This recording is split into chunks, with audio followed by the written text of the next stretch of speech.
Antes de comenzar esta historia, asegúrate de suscribirte y dejar tu comentario sobre lo que harías si hubieras estado allí, porque lo que estás a punto de escuchar fue real, brutal y casi imposible de creer.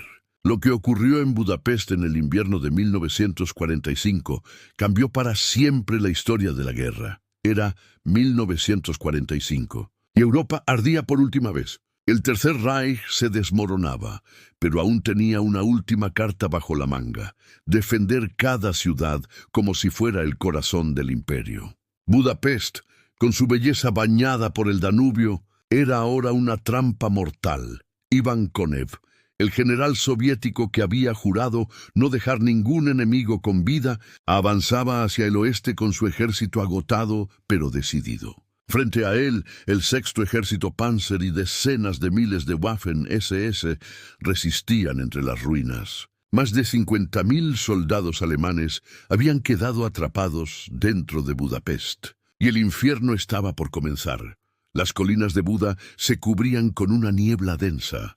Las sombras alemanas se movían entre los restos de edificios y los túneles del metro, reconvertidos en refugios. Las órdenes eran claras: resistir o morir, pero Konev no planeaba un sitio tradicional. En su mente, la ciudad ya no era un objetivo estratégico, era un símbolo. Y los símbolos, en tiempos de guerra, deben caer con fuerza.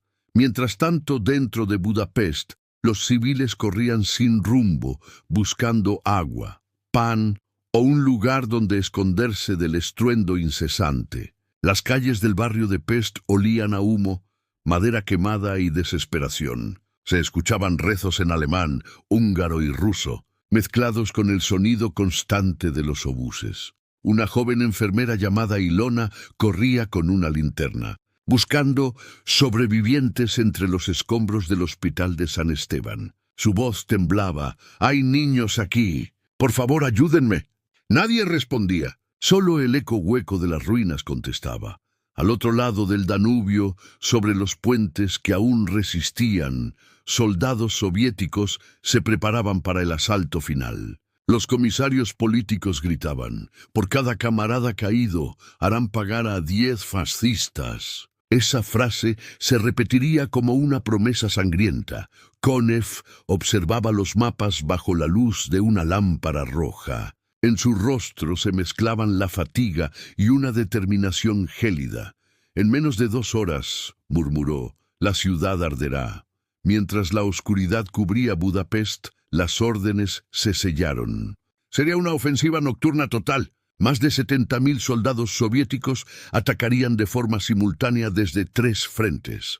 Nadie dormiría esa noche. Nadie tendría piedad. Y el Danubio, que horas antes reflejaba las luces de los edificios destruidos, pronto reflejaría fuego. En las posiciones alemanas, un joven teniente de las Waffen-SS escribía en su diario con la mano temblorosa: «Si alguien encuentra esto, que sepa que no luchamos por gloria, ni por Hitler, sino por miedo a lo que viene». Su nombre era Otto Reiner. Tenía 22 años, ojos azules y las manos manchadas de sangre. Esa noche, Otto vería cómo el cielo se partía en rojo. En cuestión de minutos, el frente oriental de la ciudad fue engullido por una tormenta de fuego. Los katyushas soviéticos vomitaban misiles sobre los barrios densos de Pest. Los tanques T-34 avanzaban entre los cuerpos y los cráteres, mientras el eco de los tambores de guerra soviéticos se fundía con el sonido del río. Las tropas alemanas respondieron con todo lo que tenían. Los cañones Flak apuntaron hacia los puentes, derribando columnas enteras de infantería roja. Pero era inútil. El cerco estaba cerrado. Durante las siguientes 2 horas, Konev ejecutó una de las maniobras más rápidas y devastadoras del frente oriental. 2 divisiones rodearon completamente el centro de la ciudad, atrapando a 50.000 Waffen-SS contra el Danubio. No había salida, ni hacia el norte ni hacia el oeste. Solo quedaba el río y la muerte. Los puntos de resistencia fueron aplastados sin piedad. Las heridas del pasado se mezclaban con el presente. Los soviéticos querían venganza por Stalingrado, por Kursk, por cada aldea arrasada. Aquella noche, la guerra dejó de tener reglas. El Danubio comenzó a teñirse de rojo oscuro. Lo que al principio fue un rumor, el río sangra, se convirtió en un hecho escalofriante. En menos de 2 horas, el agua se oscureció.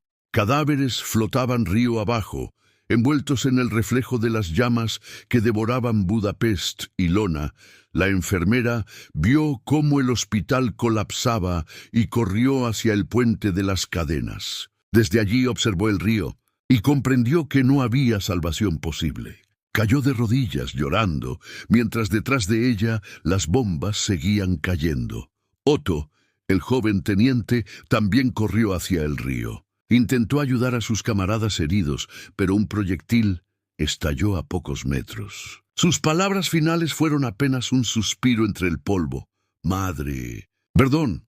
Al amanecer, el ejército de Konev tomó lo que quedaba de Budapest. Las ruinas humeaban. El silencio se impuso sobre los gritos. En el recuento posterior, más de 50.000 soldados, Waffen-SS, habían sido capturados o muertos. Y el Danubio seguía fluyendo como si intentara limpiar la historia.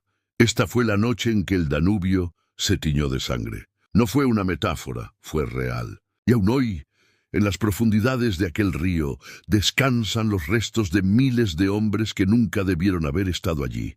Si esta historia te ha estremecido, deja tu comentario. ¿Crees que Konev fue un héroe o un monstruo? Suscríbete para no perderte el capítulo 2. La sombra de Ilona, los que quedaron atrás. Allí conocerás lo que ocurrió con los sobrevivientes, los secretos que Budapest escondió bajo tierra y cómo la guerra nunca terminó del todo.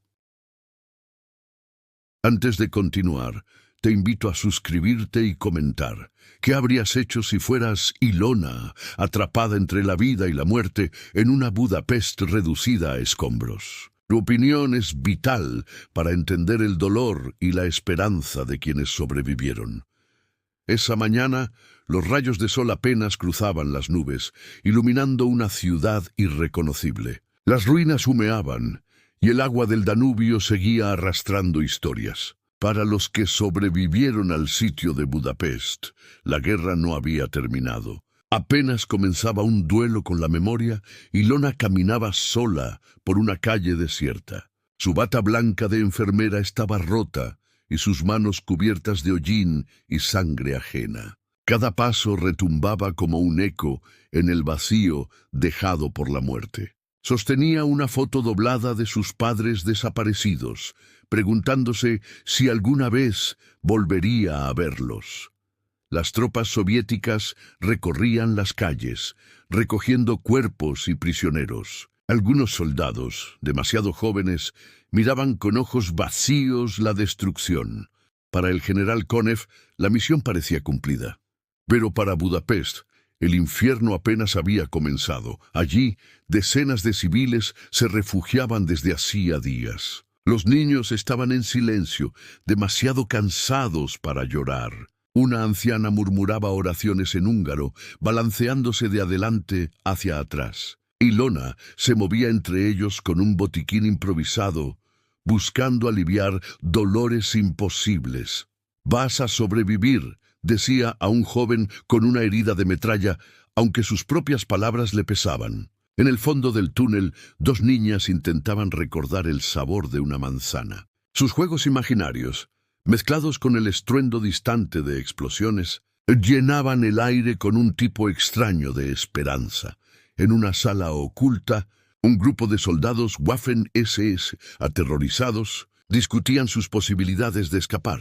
Otto, el teniente que había sobrevivido ao caos inicial, aquele mesmo do diário, agora estava escondido, lutando contra a culpa. Ele lembrava do último suspiro do amigo caído e da promessa feita: não nos rendemos.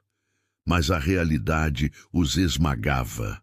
Fome, sede e, pior, o medo dos soviéticos. Um deles, Hans, sussurrou: dizem que os russos atiram nos prisioneiros. Acho que não temos escolha. Otto, vencido pelo fracasso, escreveu novamente em seu diário: sobreviver no es vivir. Aquí abajo, enterrados en Budapest, somos espectros con los pies aún en la tierra. Si lo que escuchas te estremece, cuéntanos en los comentarios cuál crees que es el límite de la resistencia humana. ¿Te esconderías como Otto o tratarías de huir? Suscríbete para no perder el giro inesperado de esta historia.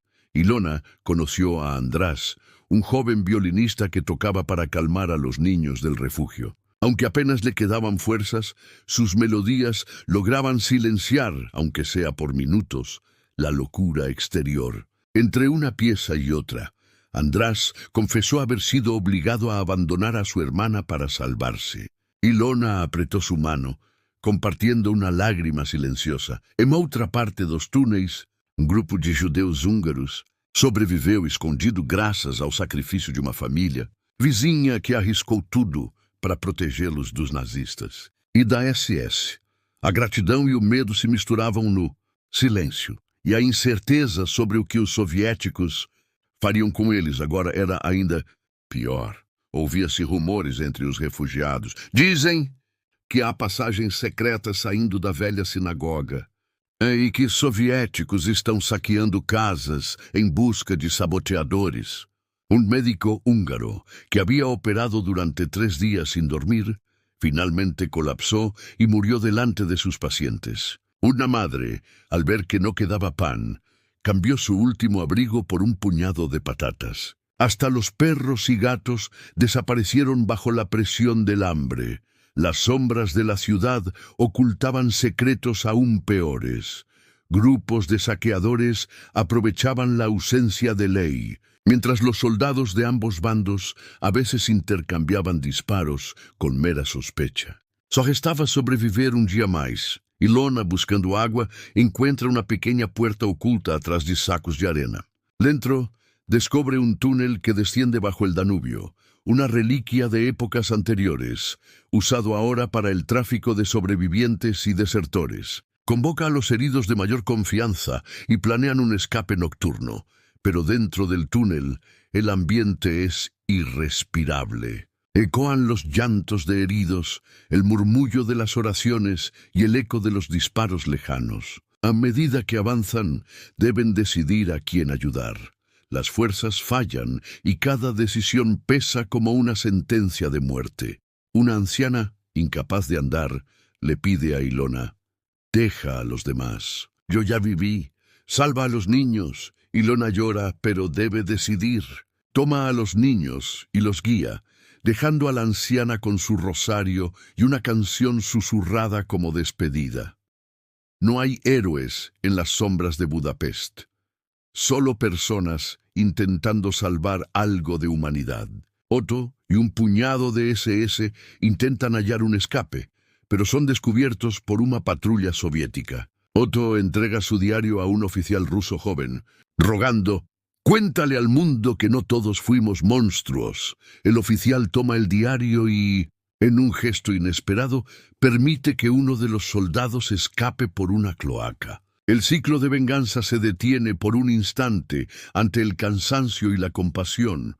Cuando la noche cede al día, Ilona y los niños emergen en una plaza semidestruida. Están a salvo por ahora. Un soldado soviético los ve y les lanza un trozo de pan duro. Ilona lo agradece y en ese gesto entienden que la guerra ha terminado solo en apariencia. El miedo persistirá mucho después de los cañones. Otto, capturado, mira Budapest por última vez mientras lo llevan a un campo de prisioneros.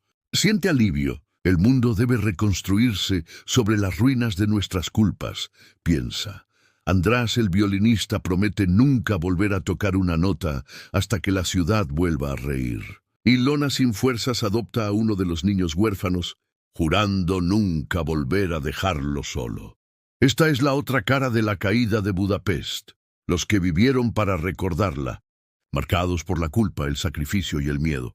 ¿Qué habrías hecho tú? Deja tu comentario. Suscríbete y prepárate para el capítulo 3, El legado de las cicatrices, Budapest, 1946. Aquí veremos cómo en la posguerra los fantasmas de la batalla siguen persiguiendo a soldados, madres y niños, y cómo entre ruinas florece la esperanza más inesperada. El invierno de 1946 cayó sobre Budapest con un manto frío y silencioso, pero nadie en la ciudad estaba en paz. Los ecos de la guerra persistían en cada rincón, cada calle, y en los ojos vacíos de quienes habían sobrevivido. Ilona caminaba despacio entre las ruinas, ahora convertidas en casas improvisadas y mercados de trueque. La joven enfermera, que meses antes había sido testigo del infierno en las calles, ahora enfrentaba el tormento interno de saber que la guerra no había terminado para muchos. El trauma, invisible pero profundo, marcaba a la ciudad. Madres que habían perdido a sus hijos se arrastraban entre recuerdos. Soldados capturados enfrentaban interrogatorios y la incertidumbre. Y la gente común luchaba por reconstruir algo parecido a una vida. El hospital en La Roca, un refugio subterráneo que había salvado miles de vidas durante el asedio. Ahora era un lugar de cicatrices psicológicas y físicas. Ilona trabajaba aquí aún, atendiendo a los heridos y tratando de ofrecer consuelo donde poco quedaba. En sus largas noches, Ilona escribía cartas que quizá nunca serían enviadas, recuerdos dolorosos que ayudaban a mantener viva la memoria de quienes se habían ido. Entre ellos, András, el violinista, reaparecía tocando melodías que hablaban de esperanza y pérdidas. Ilona nunca olvidó el rostro de Otto, el joven teniente Waffen-SS que había visto no como enemigo, sino como un alma perdida en la oscuridad de la guerra. Habían compartido un momento de humanidad durante el sitio, y aunque personas como Otto enfrentaban juicio, sus historias sobrevivían como testimonio del absurdo de la guerra. Budapest, en 1946, era una ciudad partida. El recuerdo de la noche en que el Danubio se tiñó de sangre se repetía en cada conversación, en cada lágrima y en cada silencio incómodo. La ciudad cargaba el peso de la muerte, la traición y la esperanza que aún luchaba por germinar. Sin embargo, en medio de la desolación, surgían pequeños actos de compasión y reconstrucción. Grupos de vecinos colaboraban para limpiar las calles, mientras Ilona y otros cuidaban a los huérfanos y ancianos olvidados. Si esta historia te toca el corazón, comparte en los comentarios tu pensamiento sobre la capacidad humana para renacer de sus cenizas. No olvides suscribirte para seguir esta saga que nos recuerda que la historia está viva y el corazón humano siempre en batalla. Muchos soldados capturados, como Otto y otros compañeros, enfrentaban la dura realidad de tribunales soviéticos y aliados. Sus diarios, confidencias y versiones de los hechos servían para comprender la complejidad moral que pocos se atrevían a mirar. Ilona, por su parte, organizó grupos de memoria para preservar la historia, y aunque su corazón estaba lleno de dolor, su esperanza nació en el compromiso de que nunca se olvidaría. La reconstrucción de Budapest no era solo física, era la reconstrucción del alma rota de una ciudad y su gente. Entre las calles reconstruidas se libraba otra batalla, la de los recuerdos. Historias de traiciones, actos heroicos, pérdidas y reconciliaciones emergían entre viejos amigos y enemigos. El violinista András retomó su arte y organizó conciertos en plazas públicas, mientras Ilona acompañaba a los sobrevivientes al abrir archivos y descubrir secretos oscurecidos por el tiempo y la guerra. A veces, el verdadero coraje es recordar, dijo Ilona en una reunión con jóvenes, porque en el recuerdo está la semilla para no repetir el dolor. Budapest vivió aquella oscuridad, pero en 1946 también empezó a buscar su luz. La lucha tras la guerra era también contra el olvido. ¿Qué harías tú si tuvieras que reconstruir no solo una ciudad, sino un corazón roto? Deja tu comentario. No olvides suscribirte y permanecer atento para el capítulo 4. El eco de los fantasmas, los secretos enterrados de Budapest. Descubre cómo las heridas ocultas y los secretos no contados siguen influyendo en la historia y las personas. Antes de comenzar, recuerda suscribirte y dejarnos tu comentario. ¿Qué secretos crees que una ciudad puede ocultar después de haber sido testigo de tanto horror? Tu participación da vida a estas historias olvidadas. Budapest, 1947. La guerra había terminado, pero en sus cráteres y túneles subterráneos persistían ecos que la luz jamás había iluminado. Durante meses, exploradores, historiadores y algunos valientes locales se adentraron en los sótanos, búnkeres y túneles donde el tiempo parecía haberse detenido. Lo que encontraron cambiaría para siempre la visión oficial sobre la ciudad caída.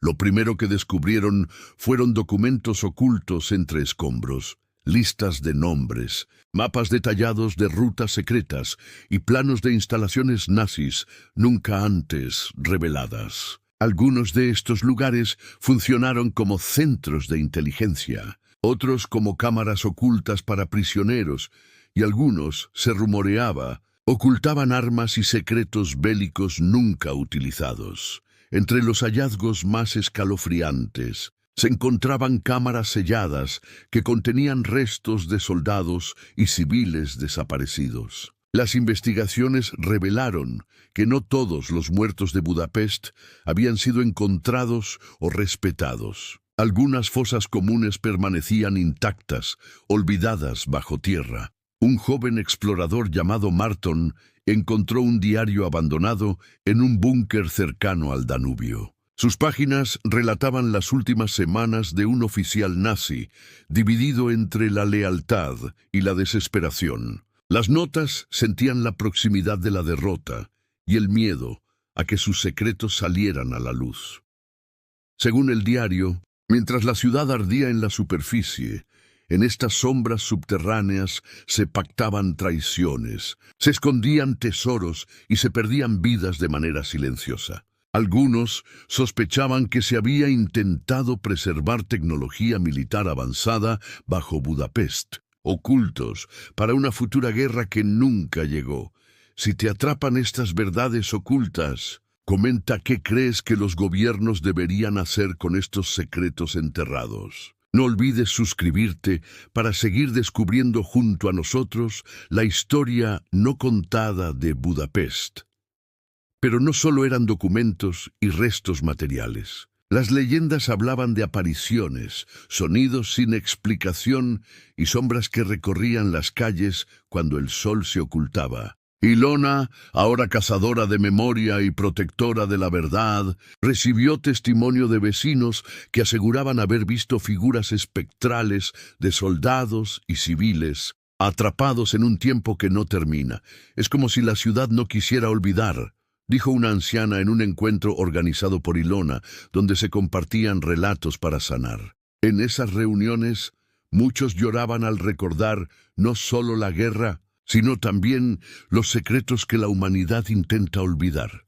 En uno de los oscuros túneles, bajo la colina de Buda, emotivos exploradores encontraron un escondite de fotografías, cartas y objetos personales de los prisioneros de guerra y víctimas civiles. Entre ellos, una foto de Ilona joven, tomada días antes del asedio, volvió a conectarla con aquel pasado doloroso. Allí descubrieron que muchos soldados, incluyendo algunos Waffen-SS, habían intentado ocultar documentos y objetos importantes, pero fueron capturados o desaparecieron antes de poder revelarlos.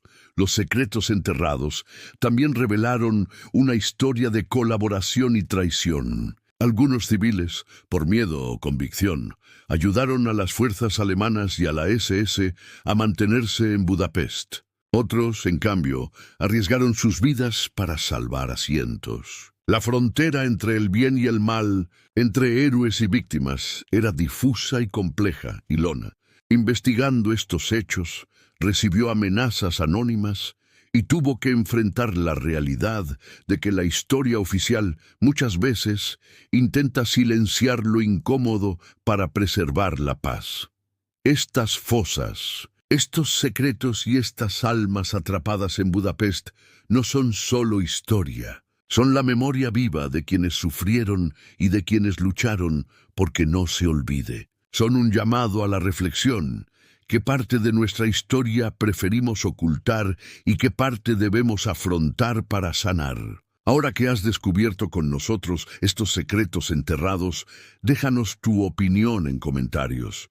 ¿Crees que es justo enfrentar estas sombras o es mejor dejarlas en silencio? Suscríbete para el último capítulo de esta saga. Renacer entre las ruinas, el futuro de Budapest y sus historias eternas. No te lo pierdas, porque esta historia está lejos de terminar. Depois de anos de silêncio e sofrimento, Budapest começou a se erguer das cinzas. Em 1948, a cidade via seus primeiros sinais de vida, de esperança, de uma nova era que prometia curar as feridas abertas pela guerra. Mas a reconstrução não. Foi apenas física. Foi a tentativa de restaurar a alma de uma metrópole marcada pelo sangue, pela perda e pela resistência. Ilona, agora uma senhora com cabelos grisalhos, caminhava pelas ruas do centro histórico. Seus passos eram suaves, o rosto marcado por cicatrizes que o tempo já não podia esconder. Ela trabalhou incansavelmente, ajudando a reconstruir hospitais, escolas e igrejas, símbolos de uma fé renovada. Cada pedra colocada, cada parede levantada, era uma vitória contra o medo, um tributo aos que não voltaram. As obras avançaram lentamente, seguindo princípios tradicionais, mas também incorporando modernas técnicas de arquitetura. Alguns edifícios históricos foram cuidadosamente restaurados, enquanto outros, como o Castelo de Buda, receberam reformulações dramáticas que misturavam a estética do antigo com o novo, na esperança de preservar a essência enquanto se adaptava. Ao presente, no parlamento, políticos e arquitetos debatiam em tempo difícil como equilibrar a autenticidade histórica com a necessidade de uma cidade moderna, eficiente e segura. Sem dúvida, o maior desafio era que muitas memórias ainda sangravam e precisava-se de coragem para reconstruir sem esquecer. O jovem artista zoguava na pequena praça ao lado do Danúbio, criando murais que celebravam a esperança. Sua obra mais famosa, um mural de uma árvore com raízes profundas, simbolizava as gerações que carregaram o peso da guerra e do desamor, mas ainda assim desejaram renascer. Uma mãe, cuja casa foi destruída pelos bombardeios, via sua esperança renovada ao receber a chave de um apartamento reconstruído. Nunca mais, ela dizia, vou deixar que o medo domine minha alma. Sua luta era pela memória de um filho que jamais esqueceu. Ele morreu batalhando por um futuro melhor. Um soldado reformado, que escapou do cativeiro soviético, via o horizonte com uma esperança turva, mas sincera. Em um sorriso tímido, falou sobre seus sonhos de que Budapeste fosse um símbolo de reconciliação, paz e união. Se essa história te inspirou, deixe sua mensagem nos comentários. Qual foi a sua parte favorita? Onde você acha que o verdadeiro poder reside? Na força do coração ou na resistência física? Inscreva-se para continuar acompanhando essa jornada de esperança e reconstrução. O icônico Parlamento de Budapeste, recuperado dos escombros, tornou-se um símbolo global. Seus vitrais, suas cúpulas e seus jardins foram restaurados com dedicação e amor. Assim como o Danúbio, que continuava a correr, descontente e irreverente, a cidade também seguia seu fluxo imprevisível, chorando, lutando, vivendo. Na Praça dos Heróis, monumentos antes cobertos de cinzas agora reluziam com novas insígnias de coragem e memória. Esqueceu-se o ódio e, sem perder a memória, perdurou-se na esperança. A história de Budapeste é a história de todos nós, de cidades e pessoas que, mesmo marcadas por tragédias, encontram forças para continuar.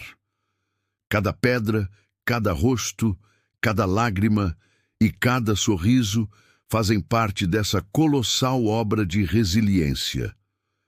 Se você sentiu o peso dessa narrativa, Se ela tocou seu coração, compartilhe. Escreva seu comentário. O que essa história te ensinou sobre o verdadeiro sentido de querer viver? Inscreva-se para o último episódio, onde veremos como Budapeste e o mundo podem aprender a perdoar, a reconstruir e a amar de novo. Porque a esperança nunca morre enquanto alguém se lembra e se dedica a reconstruí-la.